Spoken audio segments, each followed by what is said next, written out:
Olá, esse é mais um episódio do Radiocast Você RH. E hoje estamos aqui com dois executivos da Petrobras para falar de um programa de mentoria muito legal que eles estão fazendo para profissionais negros, especificamente. Um deles é o Mário Jorge Silva, gerente de estratégia e planejamento. E outro é a Soraya Oliveira, que é gerente de projetos da empresa. Muito obrigado por terem aceitado o convite, por estarem aqui comigo nessa conversa aqui que promete ser bem interessante. Nós agradecemos a oportunidade, Alexandre. É um prazer poder conversar com você e a sua audiência sobre a Petrobras e sobre também o programa de mentoria Negritudes. Prazer enorme. Muito obrigado. Já para começar com você, Mário, queria que você explicasse, já de forma básica, assim, o que é o programa Negritudes Petrobras? Legal. O programa de Negritude Petrobras, Negritudes Petrobras, ele vem na esteira das diversas ações da companhia no sentido da diversidade.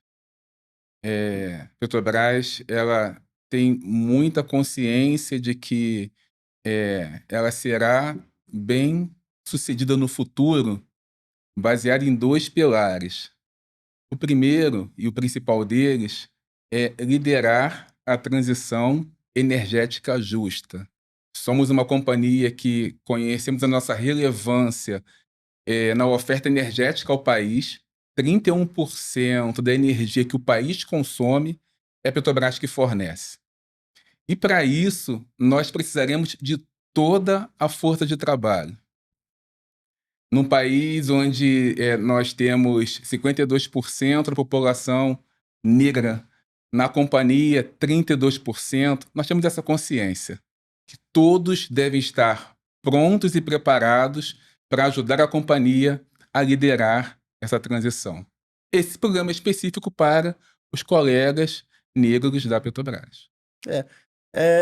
E tem uma coisa, um diferencial bacana desse programa, que são profissionais negros fazendo a mentoria de outros negros, não é? Que diferencial que você vê nisso? A mentoria em si tem o pressuposto de troca de experiências. E sermos todos negros facilita exatamente esse debate. Alguns de nós já passamos por essas experiências e temos a oportunidade de falar sobre como passamos, inclusive os tropeços. Então está sendo muito bom.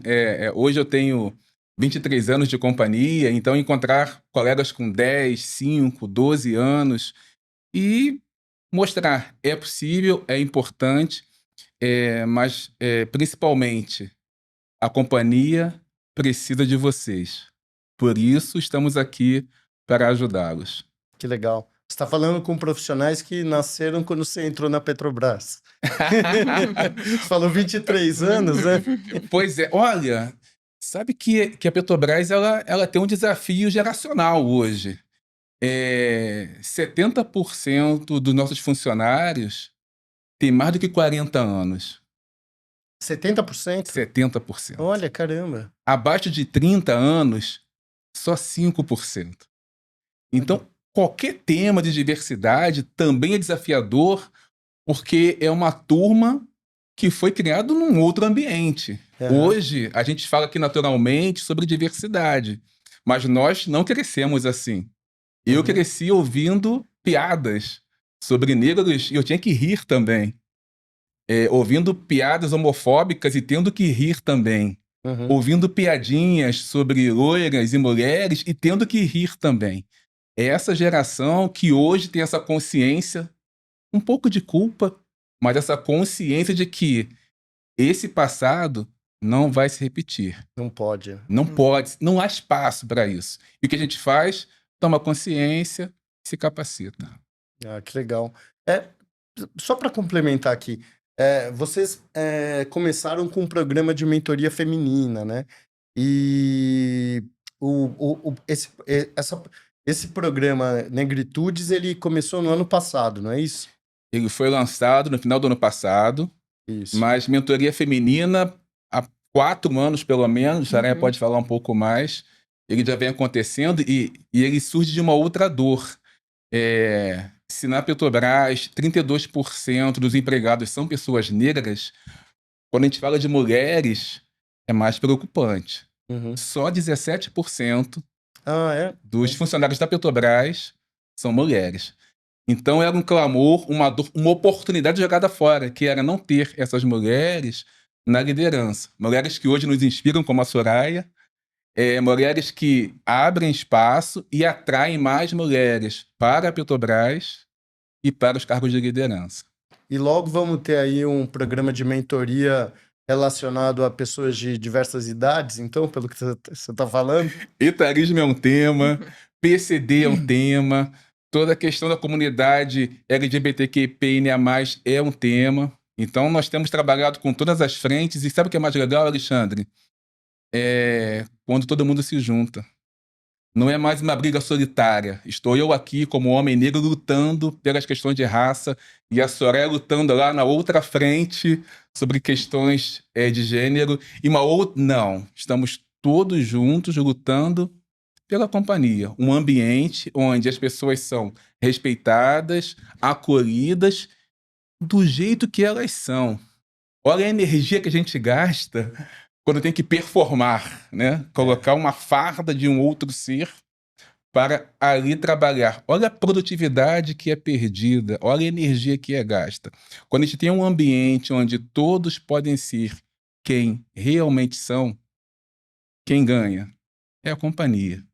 E a Petrobras, do tamanho que é, quem ganha é o país. Perdão, ó, falou bonito agora, hein? Não, porque e você tem razão, né? Porque diversidade é bom, mas é diferente de você ter inclusão, né? Porque uma coisa é você ter diversos públicos ali na tua empresa, outra coisa é você acolhê-los, eles se sentirem confortáveis de estar trabalhando lá, não tá só para fazer número, para inglês ver, né? Essas Exato. coisas. E Soraya, muito prazer de novo de estar com você aqui. É, primeiro eu queria que você explicasse um pouco, você é gerente de projetos, mas fala o que você faz exatamente na Petrobras. Então, primeiro agradecer pela oportunidade, Alexandre, da gente trazer essa pauta tão relevante aqui para o seu programa. Atualmente eu ocupo a posição de gerente de descomissionamento, de projetos de descomissionamento, da Bacia de Santos e alguns projetos que são desassociados. O processo de descomissionamento também é um processo novo na companhia, onde você trabalha o fim das instalações de produção. Então, quando elas terminam a vida útil de produção, a gente precisa entrar com o processo de descomissionamento. É um tema bem relevante também aqui no Brasil e no mundo afora também. E a gente precisa hoje de alguns projetos para tratar dessa temática. E por que tem tão pouca mulher na Petrobras? Então, Alexandre, essa questão de gênero, ela na verdade ela vem da indústria, né? Então, a Petrobras, na verdade, ela é um retrato da indústria de óleo e gás, da indústria de energia como um todo. Então, no momento que você vai para a indústria e você vai, por exemplo, quando eu trabalhava numa obra de construção de uma plataforma, e você se enxerga ali como provavelmente uma das únicas mulheres, né, da equipe, você começa a perceber esse tema que é tão relevante, que é a diversidade de gênero, né? Então, são ambientes que as mulheres, de repente, ainda não se sentem confortáveis de estar, não se sentem acolhidas, né? Foi o que o Mário falou, a gente cresceu num mundo em que a gente ouvia expressões e gracinhas em relação a mulheres loiras, mulheres negras, e a gente tinha que rir, né? Então, esse processo de letramento sobre diversidade, ele vem mudando. E o nosso papel aqui é justamente mostrar que o ambiente corporativo ele pode ser acolhedor também para mulheres, seja um ambiente de obra, seja um ambiente offshore, né? Hoje em dia, trabalhando nas nossas plataformas, a gente vê um número crescente de mulheres, né, no mundo offshore, e isso é bem legal, porque é a partir desses programas de diversidade que a gente vem trabalhando nas bases, a gente vai nas universidades, a gente conversa, a gente atrai as mulheres para esse mercado. Então, a partir do momento que você mostra que pode sim ser um ambiente acolhedor para as mulheres. A gente sim trata de uma forma, busca a equidade, trata pessoas diferentes de formas diferentes porque elas precisam ser tratadas de formas diferentes, né? E a partir do momento que a gente consegue fazer esse movimento, a Petrobras, como maior empresa do Brasil, fazendo esse movimento, ela mobiliza o ambiente empresarial. Então, a gente vê hoje programas de mentoria não só dentro da Petrobras, vários programas nas áreas, não só na área corporativa, como também nas sub-áreas da companhia, programas assim específicos de mentoria feminina, mas como também os nossos fornecedores, nossos prestadores de serviço. É muito bacana a gente ver, né, algumas mulheres que trabalham ali com a gente como prestadoras de serviço falando: nossa, mas eu participei, vi o programa de vocês, a gente montou um programa aqui, foi tão bacana, né? Então, é isso que incentiva e faz a gente ficar feliz com esse movimento de representatividade, né? Aumentar essa proporção que o Mário colocou aqui de mulheres no nosso mercado. Soraya, você foi mentorada do programa de mentoria feminina, né? E como é que foi a tua experiência? Foi incrível, tá, Alexandre? Primeiro eu participei de um programa de mentoria que foi fora da Petrobras, que foi antes de eu ter minha primeira função. Como eu falei para vocês, eu trabalhava num ambiente de obra extremamente masculinizado e natural para aquele tempo ali, em que a gente via muito mais homens do que mulheres trabalhando nesse tipo de obra. Isso era antes de você ter uma posição de gestão? Sim, eu era coordenadora na época. Tá. A coordenação, na verdade, você não tem uma equipe, né? Já era Você uma média gerência. Exatamente, é o primeiro nível gerencial da Petrobras. Então, eu era coordenadora na época, e quando eu cheguei naquela obra e vi, poxa, cadê as mulheres nessa obra? E não só da Petrobras, né? Era uma obra no estaleiro, você não via outras mulheres. E eu senti que eu precisava de uma ferramenta para aumentar essa representatividade. Então, eu procurei esse programa de mentoria, que era do setor de indústria de energia, então por isso que eu consigo falar com propriedade que esse não é um problema só do óleo e gás, é um problema da indústria de energia. Procurei esse programa e ali foi incrível porque eu percebi que eu não estava sozinha, né? E esse programa, ele era fomentado pela FGV Energia e por uma organização que se chama Sim, Elas Existem. Só esse nome de Sim, Elas Existem já me deu uma super motivação, que eu falei, nossa, eu não tô sozinha. E o programa foi... Apesar que ali você não estava vendo existindo, né? Exatamente, mas assim, existia um movimento de mulheres buscando o mesmo propósito que eu. Sim. Então, nesse programa foi muito positivo porque eu consegui as ferramentas, eu vi que eu não estava sozinha, eu vi que tinha jeito de fazer isso e eu vi que a gente precisava buscar representatividade. Logo em seguida, teve o programa de mentoria corporativa da Petrobras e foi assim que eu consegui entrar no programa, assim que eu consegui meu primeiro cargo de gerente. Então, eu tinha acabado de ser promovida via um processo seletivo e era a minha primeira função gerencial. E o curioso foi que a minha mentora era, obviamente, com um programa de mentoria, a pessoa é sempre mais sênior que você para haver uma troca. Eu estava numa gerência super operacional, né, que era de projetos de engenharia, e eu queria saber como é que eu poderia alavancar minha carreira, como eu conseguiria crescer, né, porque eu via na Petrobras uma questão de hierarquia, um ambiente muito masculinizado, e como eu só tinha tido líderes homens até então, eu trazia no meu estilo, também. Homens brancos, eu trazia muito no meu estilo de gestão traços masculinos, né? Que é justamente, exatamente, né? Eu era muito firme, no momento que eu lidava com a equipe, eu não gostaria, eu achava que eu não poderia mostrar fragilidade. E isso foi um tema muito bacana que eu coloquei para minha mentora, porque era uma gerência que eu estava começando, era a minha primeira gerência, era uma gerência que não existia, era uma gerência que eu estava mudando de cidade, eu sou carioca, eu estava vindo para Santos, então era um conjunto de desafios que provavelmente sem o programa de mentoria eu não conseguiria passar sozinha. E por trazer esses traços masculinos para minha experiência gerencial, tinha momentos que eu tinha que ser muito forte, porque eu achava que ser frágil não cabia naquele momento. E eu lembro que eu chegava em casa, eu chorava, que era difícil demais. E eu falava, não é possível que seja tão difícil assim para uma mulher ser gerente, não pode ser dessa forma. E eu compartilhava isso com a minha mentora e ela falou assim, não, Soraya, vulnerabilidade não tem nada a ver com fragilidade, né? E eu gosto muito da Brené Brown, que ela traz muito esse tema. Tem um livro que eu adoro, que é A Coragem de Ser Imperfeito, né? Eu li aquele tema, mas eu não conseguia aplicar no meu dia a dia, que eu falava, nossa, eu não tenho espaço para ser imperfeita e mostrar a imperfeição aqui, porque os meus pares aqui, homens, vão chegar e falar, nossa, não dá, ela é frágil, ela não pode. E com o processo da mentoria, isso foi muito positivo. Então, ela fortaleceu essa questão da vulnerabilidade. E logo em seguida, eu mudei de função e eu falei, nossa, agora vai ser diferente. Então, com o meu novo time foi diferente. Eu cheguei, gente, vocês estão com medo do novo desafio? Nossa, eu também tô. A gente tá junto, isso que importa. E a gente vai conseguir. Que legal. E a partir do momento que eu consegui transmitir e ser uma pessoa imperfeita e ser quem eu sou com eles, isso foi muito positivo. porque eu passei a não sofrer mais. E eu vi, nossa, é possível, né? E isso torna... E eu comecei a pensar, nossa, mulheres, isso é possível. Ser líder na Petrobras sendo uma mulher é possível, né? Então foi muito positiva a minha experiência de mentorada. Pô, que legal.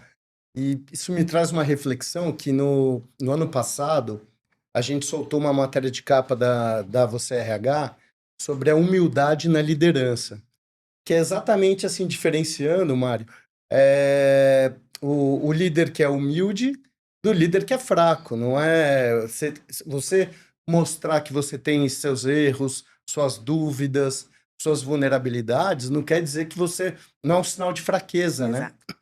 E os entrevistados dessa edição, eles mostraram muito isso. Eles, inclusive, eram líderes bem fortes e atuantes e produtivos, mas eles tinham essa humildade de chegar para a equipe e falar, ó, não sei te responder isso. De chegar para um gestor e expressar uma dúvida que talvez gerasse um constrangimento em outra oportunidade. Agora, imagina, Alexandre, a companhia Petrobras, ela foi criada na época do regime militar. Ela foi criada com uma cultura militar, uma cultura hierarquizada, com 87% de homens. E lá em casa, nas criancinhas... 87%. Olha que coisa horrível.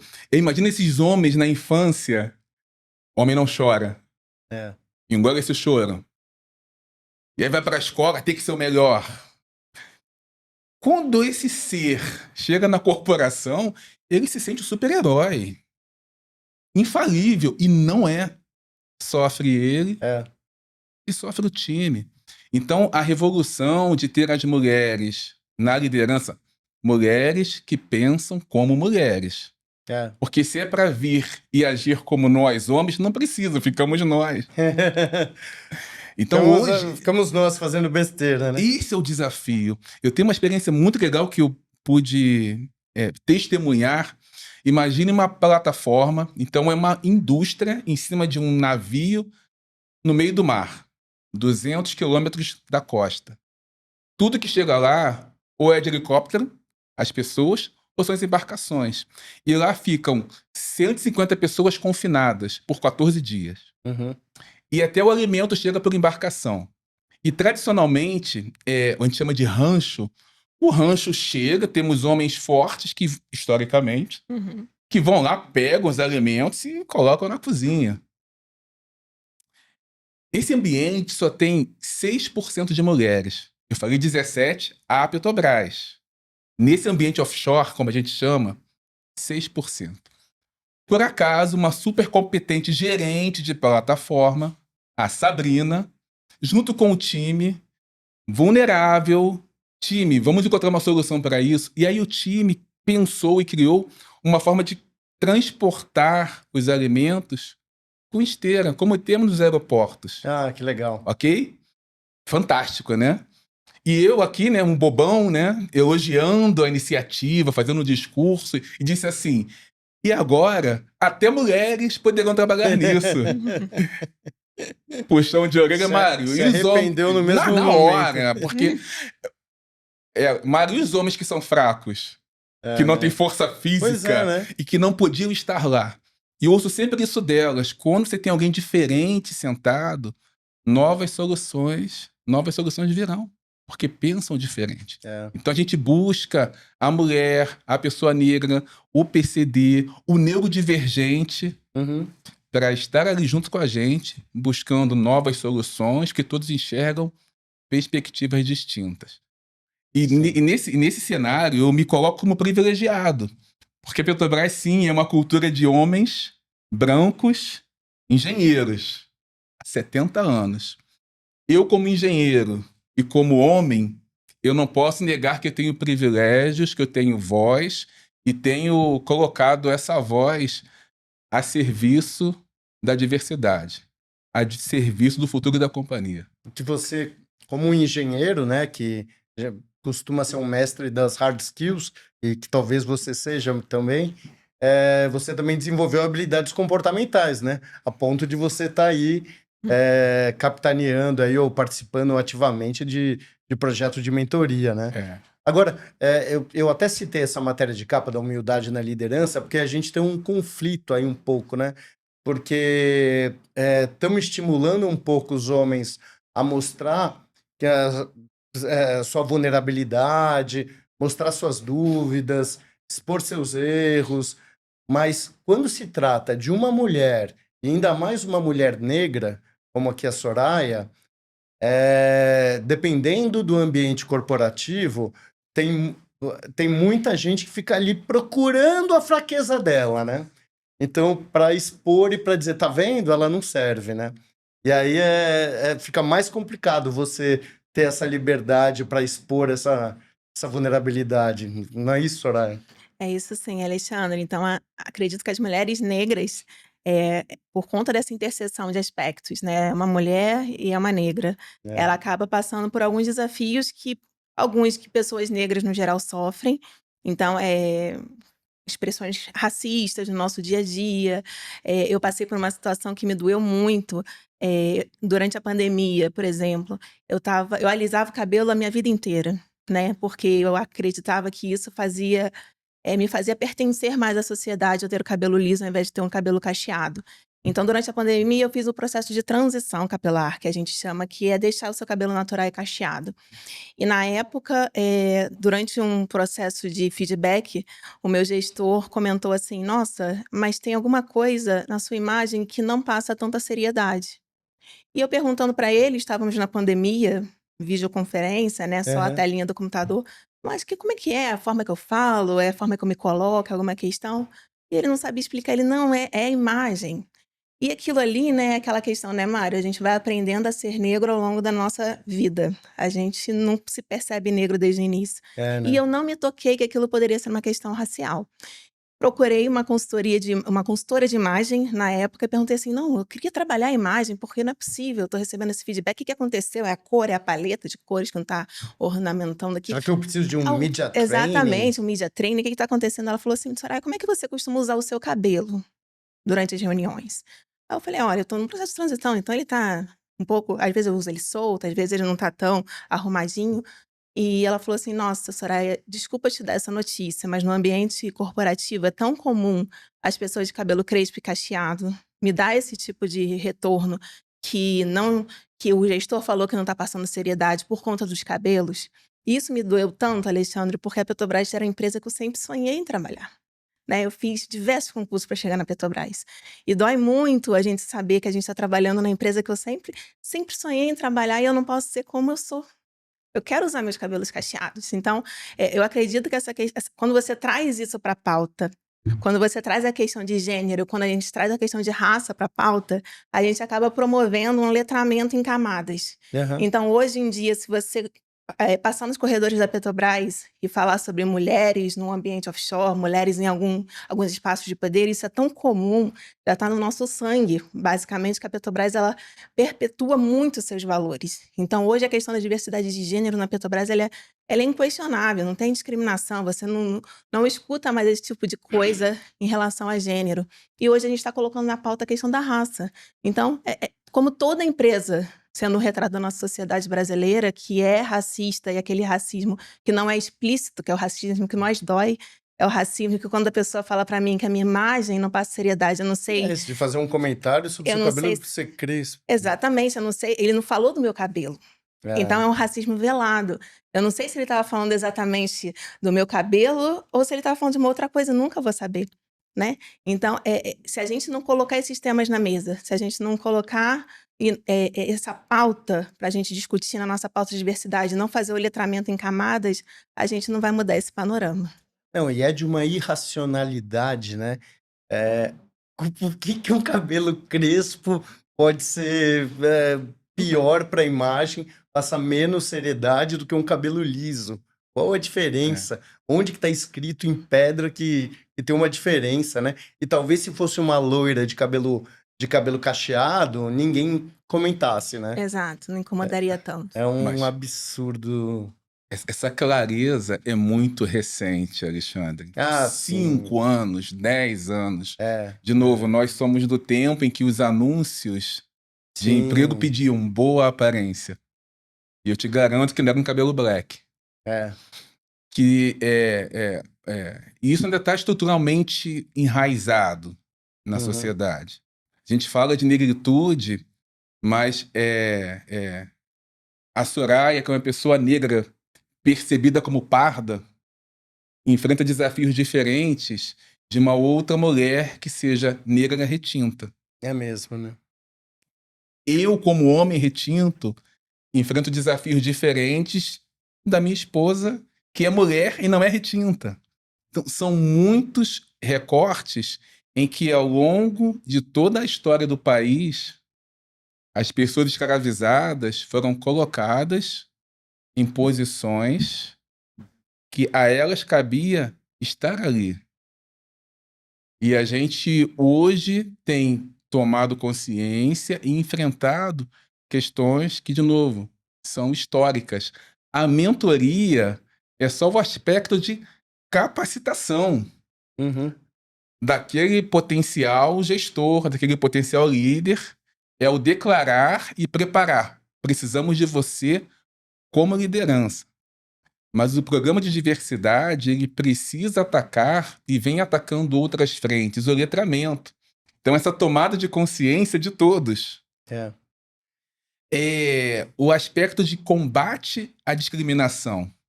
Nós fizemos o lançamento do programa Negritudes agora em novembro e, para mim, foi particularmente emocionante encontrar o auditório da companhia, tantas pessoas com tantas histórias legais e parecidas comigo. E um dos colegas, ele relatou mais ou menos assim, estou falando de novembro de 2024, na Petrobras, que é a maior empresa do país e que trabalha esse tema. Ele é de refinaria e quando ele avisou aos colegas que tinha sido selecionado como mentorado e que estaria indo para o Rio para o lançamento do programa, sabe o que ele ouviu dos colegas? E aí, vai ter pagode? Tá levando pandeiro? Nossa. Agora. E aí você generosamente... Você Sendo pode... que ele pode amar heavy metal, né? Ok, E ok. tudo bem, né? Negros reunidos só podem estar debatendo isso. Então, tirar as pessoas dessa caixa a qual nós fomos escravizados mentalmente durante anos é um desafio. Mas o combate à discriminação é fundamental. Isso não é mais admitido. Ponto. Tem preconceitos? Guarde-os na sua mente. Guarde na sua mente pequena. Porque se você disser, a companhia é gestor, não aceita. Discriminação na companhia é inaceitável. E o programa ele ataca todas essas frentes. A gente aqui hoje está tendo o prazer de falar sobre a mentoria.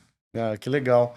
Então eu queria saber de você também, Mário, você numa posição de alto executivo, né? Como que está sendo essa experiência de ser um mentor?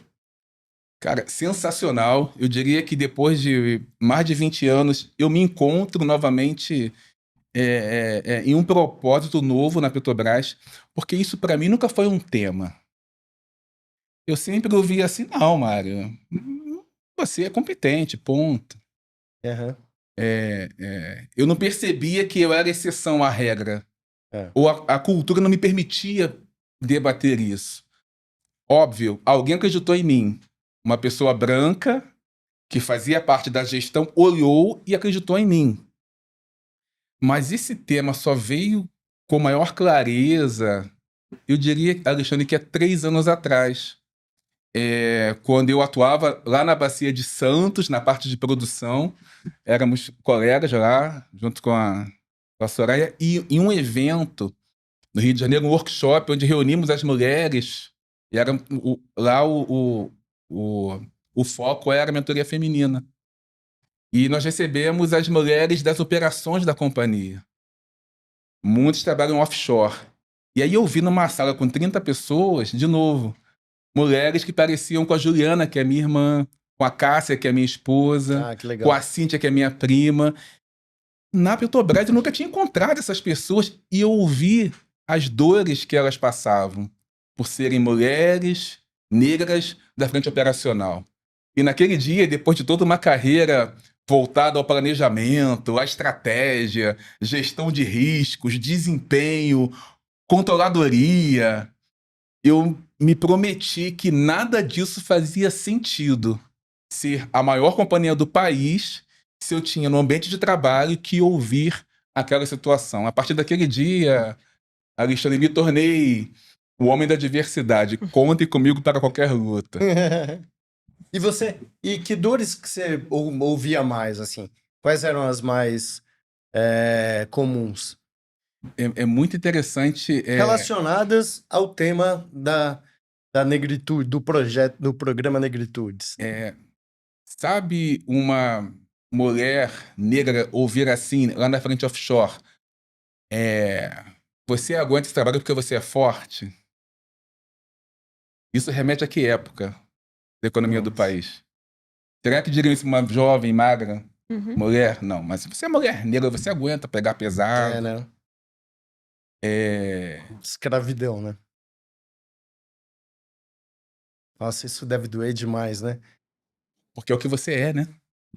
Eu já entrevistei aqui a Priscila Salgado, que é uma referência também na área de empresa de empregos, assim. E eu falei muito com ela sobre, como vocês precisam ter uma saúde mental forte, né? Porque para aguentar piadinha, para saber que vai ser, vai ser mais difícil teu trajeto, que qualquer coisa você pode ser barrado porque um cara é mais racista, coisa que eu, como profissional branco, de cabelo castanho escuro, quer dizer, agora grisalho, né? Eu já posso sofrer de etarismo. E, Alexandre, foi muito bacana você mencionar essa entrevista da Priscila, que foi um videocast que eu vi, que foi Que muito legal. bacana. E ela coloca um ponto que eu acho que é uma dor que a gente sente bastante, que é, tudo bem, você promoveu a diversidade, tem um líder negro ali que assume a posição, mas ele não senta na cadeira. E eu lembro da Priscila comentando exatamente isso. Ele não consegue ter a sua opinião ouvida da mesma forma que uma pessoa branca. Então, já passei situações que numa reunião eu coloco meu ponto, aí fica aquele silêncio. Aí vem uma pessoa branca do meu lado, repete o meu ponto. Ah, entendi. Então, a Nossa. sua opinião ter que ser sempre endossada por uma pessoa branca. Às vezes você é o líder negro e seus colegas que são brancos, seus pares não te chamam para almoçar.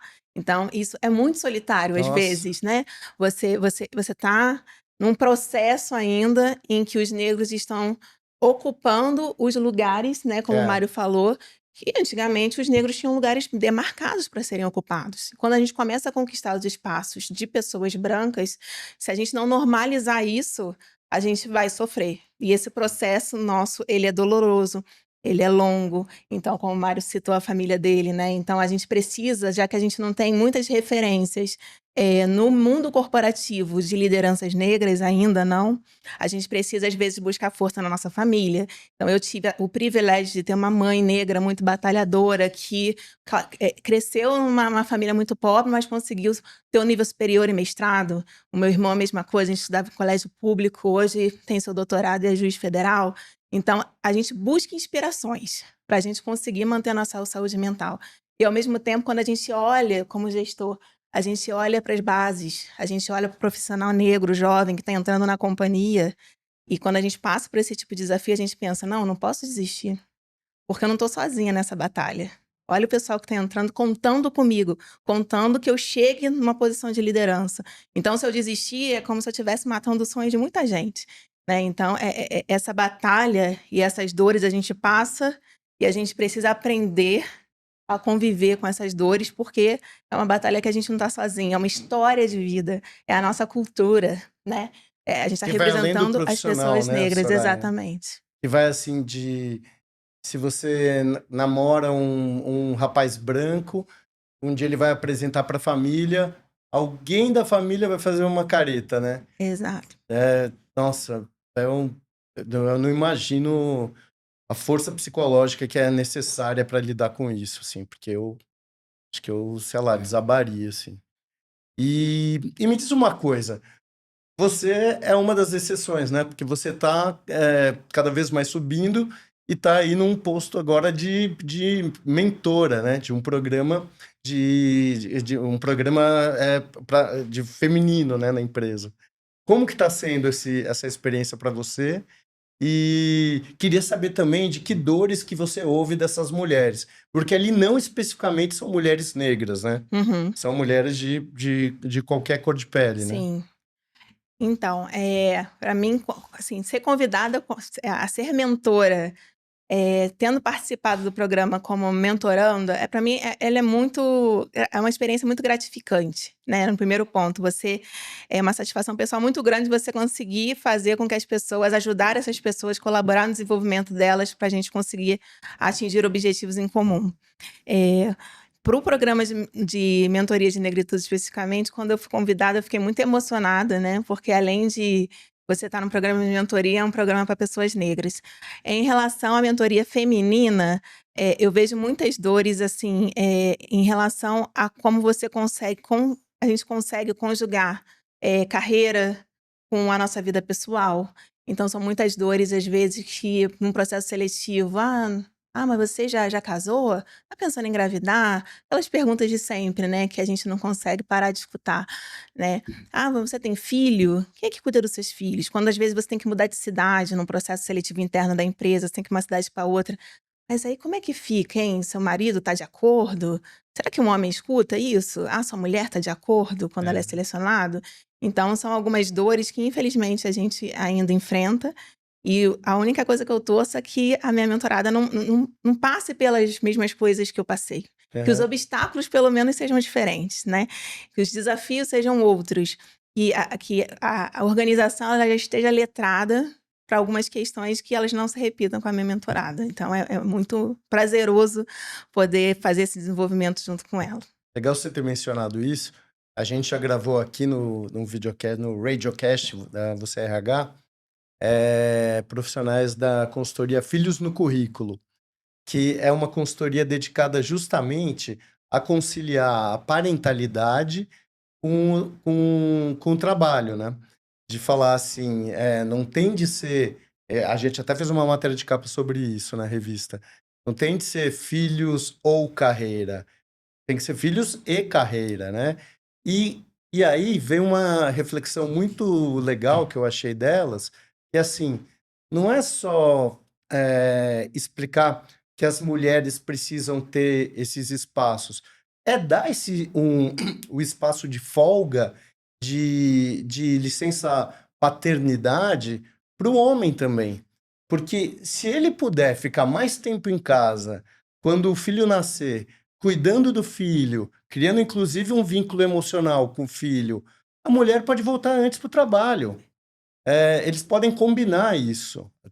Então, eles promovem esse tipo de reflexão nas empresas, que as empresas começam a fazer isso. Então, vou dar 6 meses aí para os dois, sei lá, não me lembro bem como que era a definição, mas aí quem quiser voltar antes pode voltar e não tem problema.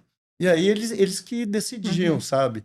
Então passa pelo homem também, para a responsabilidade do homem, e que também é uma iniciativa legal da empresa, de poder dar espaço para que a sua mulher se desenvolva, né? Isso é muito legal. E está sendo legal isso porque a gente põe camadas à medida que vai vencendo desafios. Então, na mentoria feminina, você pensa e trabalha a mulher que precisa se impor, se apresentar. E aí, quando você traz a mentoria negritudes, é a mulher negra. Mais uma, né? Mais uma camada, E não né? é que tem que discutir com o marido. Mães solo. Nossa. Que passaram toda uma vida... Muitas de origem humilde, né? Mas muitas de origem humilde que lá não tiveram, talvez, o privilégio que eu e Soraya tivemos.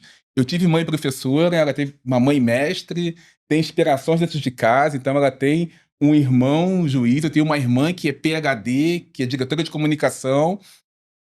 Muitas não tiveram.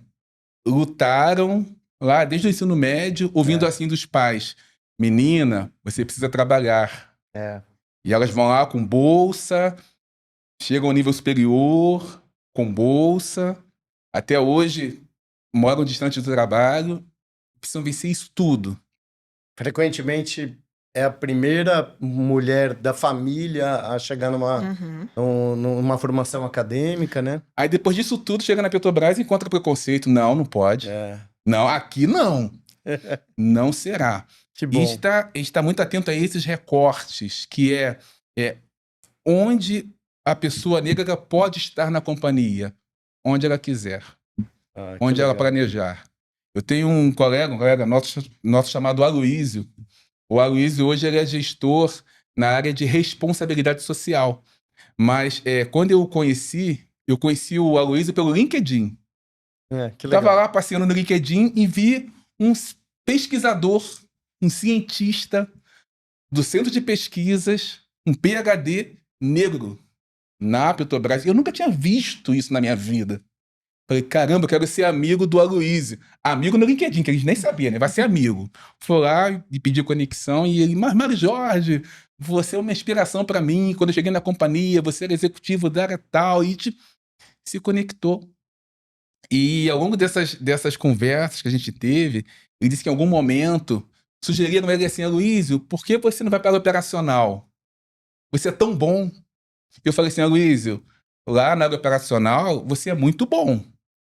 Mas tem um monte de pessoas negras lá. PhD no centro de pesquisa, aí é que chama atenção seu jaleco branco. Né? Desfila com o jaleco branco.